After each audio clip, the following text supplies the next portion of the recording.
Les hybrides modernes comme la Suzuki Across ou la Toyota RAV4 PHEV sont équipés de la fonction de freinage régénératif grâce à laquelle il n'est en réalité pas nécessaire d'utiliser la pédale de frein pour ralentir la voiture et en plus, le freinage recharge le moteur électrique.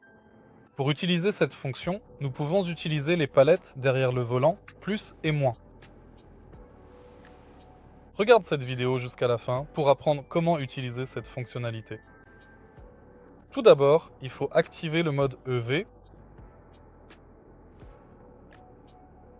Tu peux voir très clairement que le mode EV est bien activé grâce à l'apparition de cette petite icône verte directement sur le tableau de bord.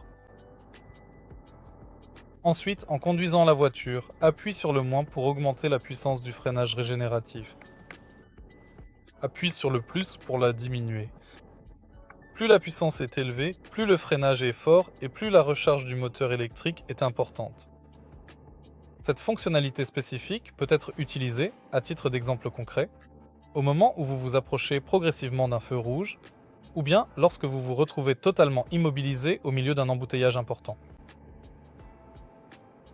Tu peux également utiliser cette fonction pour mieux recharger le moteur électrique en descendant une pente, ce qui t'évite d'avoir à garder le pied sur le frein.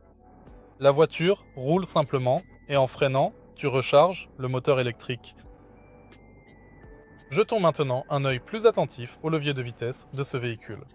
La Suzuki Across est équipée d'une transmission sophistiquée de type boîte UCVT. Cela signifie concrètement qu'elle ne possède pas de rapport de vitesse physique à passer manuellement, mais que le système modifie simplement et électroniquement la résistance pour ses rotations internes afin d'optimiser la conduite.